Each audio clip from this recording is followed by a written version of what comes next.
Olá, alunos do terceiro ano. Hoje faremos a correção da semana 2 e também irei dar orientações para que você realize as atividades da semana 3.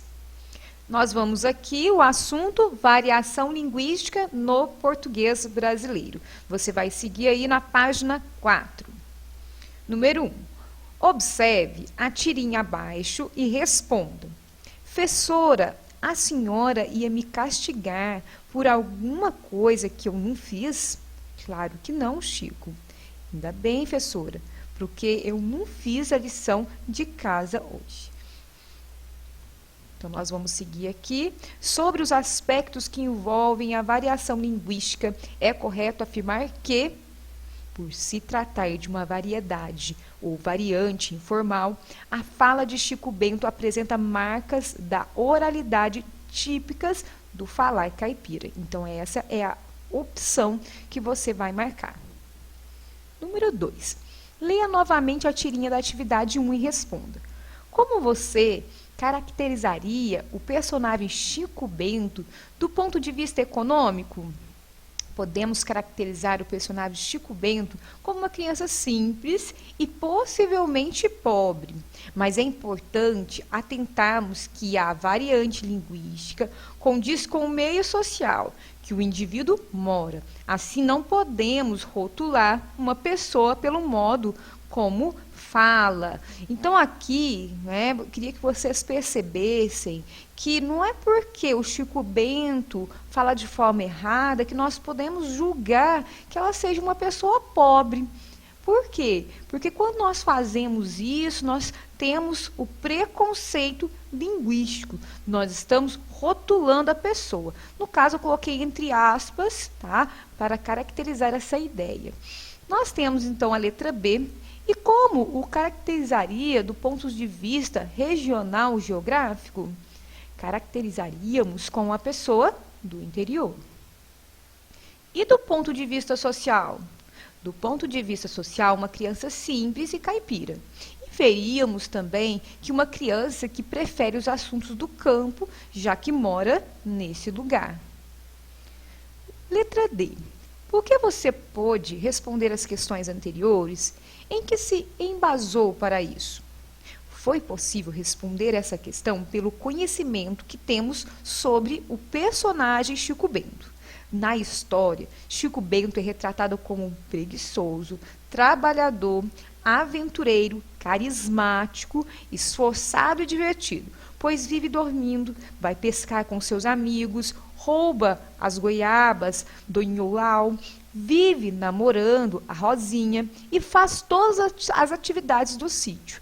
Eu trouxe esse trecho do site Wikipédia para vocês verem aí quem é o Chico Bento, para não termos aí o hábito de ficar pensando que o Chico Bento só representa essa questão da zona rural. Acredito que a ideia de trabalhador, aventureiro, carismático, traz ideias positivas aí sobre o Chico Bento que podem aí agregar a essa ideia. Letra E. Existe, então, alguma correlação entre identidade cultural e variação linguística? Sim, existe correlação entre identidade cultural e variação linguística, pois a variação linguística faz parte da identidade cultural de um povo e vice-versa. Então, quer dizer, se as pessoas convivem aí com um meio, elas vão ser influenciadas para uma fala. E é isso que nós percebemos nessa tirinha. Continuando. Agora, pense estritamente na linguagem utilizada pelo personagem. Você poderia somente, por meio dela, responder às questões 1, 2 e 3? Explique. Possivelmente poderíamos responder, pois a partir da fala podemos imaginar o lugar onde mora e as preferências do personagem. G. E essa maneira de conversar é típica da zona urbana ou rural? Como chegou a essa conclusão? Então, essa maneira de falar é típica da zona rural, pois as pessoas do campo ou interior possuem características de identidade cultural e uma variação linguística. Continuando aqui, a questão número ainda, né, referente a essa questão, né, mas a letra H, é tranquilo para as pessoas aceitarem a fala típica da zona urbana? Essa pergunta, né, me soou como uma pergunta estranha, né, pela ideia a qual vem sendo desenvolvida a partir desse exercício, mas nós podemos aqui trazer aí uma parte do Brasil Escola, né, do site Brasil Escola, que vem trazendo aí uma observação sobre o preconceito linguístico. Então, você vai colocar aí, segundo Bagno, na obra Preconceito Linguístico, o que é, como se faz, 1999, o preconceito linguístico deriva da construção de um padrão imposto por uma elite econômica e intelectual, que considera como erro e, consequentemente, reprovável tudo que se diferencie desse modelo. Além disso, está intimamente ligado a outros preconceitos também muito presentes na sociedade. Então, assim, nós não podemos falar que uma pessoa da zona urbana fala melhor que uma pessoa da zona rural. Isso é preconceito linguístico. Então, aqui, né, você vai responder bem, né, uma ideia bem pessoal, né, se as pessoas aceitam ou não, mas você vai colocar essa ideia do preconceito linguístico, que eu acredito que seja muito importante. Nós vamos aí seguir para a questão 3, crie um pequeno texto respondendo as questões abaixo. Existe uma variedade melhor do que a outra? Como devemos tratar as variedades linguísticas? Enquanto formas diferentes de realização da língua ou como correto e não correto? Aí, no caso, eu falei na semana passada para vocês realizarem um texto. Então, hoje eu vim trazer aqui para vocês um texto que está lá no site do Descomplica, é um texto dissertativo argumentativo. E aqui eu trouxe 2 parágrafos. Então, se você ainda não fez, se você fez uma resposta bem curta, você vai completar esse texto. Então, vamos na leitura aqui. A língua é um dos principais instrumentos que sustentam a vida em sociedade, já que é responsável pela comunicação e interação entre os indivíduos. Então, nós vamos pensar que essa ideia inicial, eu trouxe o tema. Então, o tema, né, é falar da língua, ok? Então, essa apresentação, né, nós chamamos também de contextualização. Nesse caso, nós temos uma continuidade. No entanto, ela também pode atuar de maneira negativa, sendo uma das ferramentas de segregação social. O que quer dizer isso? Né? As pessoas, às vezes, rotulam as pessoas, como nós fomos falando aí nos exercícios. Então, nesse caso, nós temos um problema. Então, nós vamos colocar aqui de vermelho, né, esse problema. Então, uma redação, nós começamos com uma afirmação, alguma coisa histórica, depois eu venho com um problema. E aí eu utilizo um conectivo que me traz essa ideia de oposição.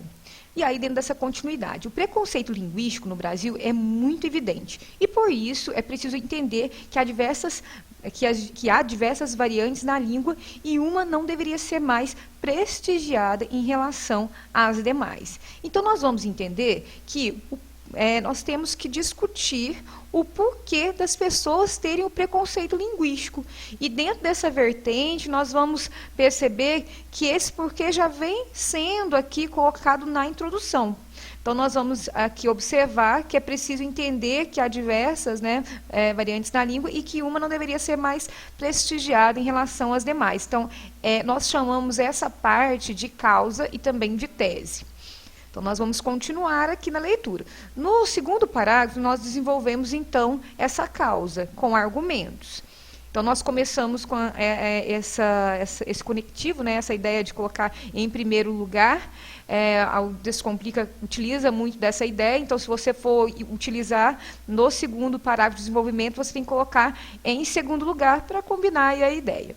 Vamos lá. Em primeiro lugar, é importante destacar que, embora todos os brasileiros sejam falantes da língua portuguesa, ela apresenta diversas particularidades no contexto regional, etário, social e histórico. Então, essa primeira ideia eu chamo de tópico frasal. Aí nós vemos aí depois. Isso significa que a linguagem está em constante transformação, e os responsáveis pelas mudanças são os próprios falantes, independentemente, né, da classe social ou nível de escolaridade. Então, aqui nós vamos chamar essa parte, né, de argumentação. Nós vamos colocar de azul. Nesse sentido, não se deve desconsiderar a gramática normativa e suas regras, já que ela serve como base para o sustento do idioma, mas sim admitir que todas as variações são inerentes à língua. Então, esse trecho é um comentário que acaba envoltando, né, aí a ideia da tese. Então, que é preciso entender que há diversas variantes da língua. No caso, você vai completar esse texto. Então, no segundo parágrafo de desenvolvimento, você vai falar dessa parte, que as pessoas não deveriam aí, pensar aí em prestigiar uma pessoa em relação aí à sua linguagem. Então, você vai colocar em segundo lugar. É importante, aí você pode colocar, é necessário, destacar que, e aí você vai trazer essa questão. Na conclusão, você vai colocar medidas para que, então, essas ideias não tenham mais, quer dizer, não aconteçam mais dentro da sociedade. Então, você vai pensar em 4 elementos. Você vai pensar quem vai fazer, o que vai fazer, como vai fazer e para quê. E aí você vai finalizar seu texto, tá ok? Qualquer dúvida você pode perguntar para o professor, mas aqui você também pode conferir no site do Descomplica como que esse texto foi finalizado. Nós vamos aí continuando, né? Nós temos aqui a semana 3, e aí você vai colocar a data. O assunto é contexto de produção, circulação e recepção de textos. Então, aqui nós vamos fazer leitura, né? É o Enem 2016. Eu vou fazer leitura de forma que você compreenda aí as questões. Nós vamos aí com o primeiro texto do Machado de Assis, importante autor do realismo. Então, vamos lá. Esaú e Jacó, ora. Aí está justamente a epígrafe do livro, se eu lhe quisesse pôr alguma e não me ocorresse outra. Não é somente um meio de completar as pessoas da narração com as ideias que deixarem, mas ainda um par de lunetas para que o leitor do livro penetre o que for menos claro ou totalmente escuro. Por outro lado, há proveito em irem as pessoas de minha história colaborando nela, ajudando o autor por uma lei de solidariedade, espécie de troca de serviços entre enxadrista e os seus trabalhos. Se aceitas a comparação, distinguirás o rei e a dama, o bispo e o cavalo, sem que o cavalo possa fazer de torre, nem a torre de peão. Há ainda a diferença da cor branca e preta, mas esta não tira o poder da marcha de cada peça. E afinal, umas e outras podem ganhar a partida e assim vai o mundo. Então vamos aqui ver a questão. O fragmento do romance Esaú e Jacó mostra como o narrador concebe a leitura de um texto literário.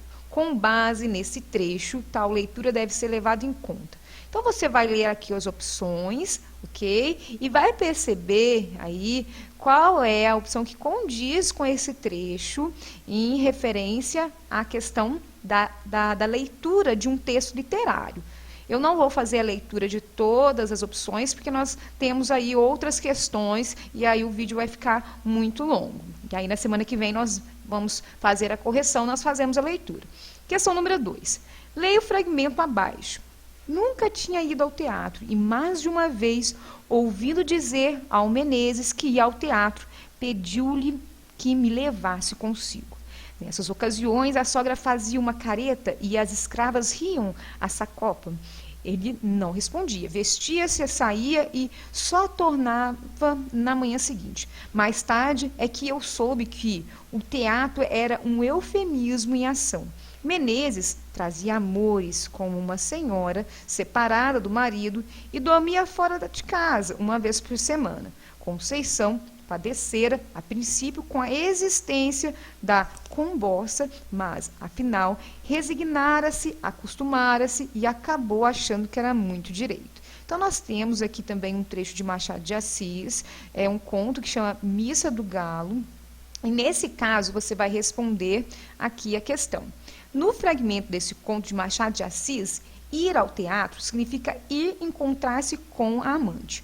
O uso do eufemismo como estratégia argumentativa significa Eufemismo é suavizar alguma coisa, suavizar uma ideia, por exemplo, negativa. Então, vamos pensar, bateu as botas, então quer dizer que morreu. Então, essa ideia é um eufemismo. Então, você vai observar qual opção que você vai marcar. Então, nós vamos aqui, né? Questão número 3. Ele era o inimigo do rei. Nas palavras de seu biógrafo, Lira Neto, ou ainda um romancista que colecionava desafetos, azucrinava Dom Pedro II e acabou inventando o Brasil. Assim era José de Alencar, o conhecido autor de O Guarani e Iracema, tido como o pai do romance no Brasil. Além de criar clássicos da literatura brasileira com temas nativistas, indianistas e históricos, ele foi também folhetinista, diretor de jornal, autor de peças de teatro, advogado, deputado federal e até ministro da Justiça, para ajudar na descoberta das múltiplas facetas desse personagem do século XIX. Parte do seu acervo inédito será digitalizado. Então, aqui nós temos um trecho que vai falando aí sobre a vida de José de Alencar. Uma ideia para você. Você poderia aí fazer um resumo sobre o Machado de Assis, né, realismo aí, você poderia abordar essa temática, e você pode fazer um resumo também de José de Alencar, que faz parte do romantismo. Então, aí você poderia estar estudando para o Enem deste ano. Vamos na questão. Com base no texto, que trata do papel do escritor José de Alencar e da futura digitalização de sua obra, depreende-se que...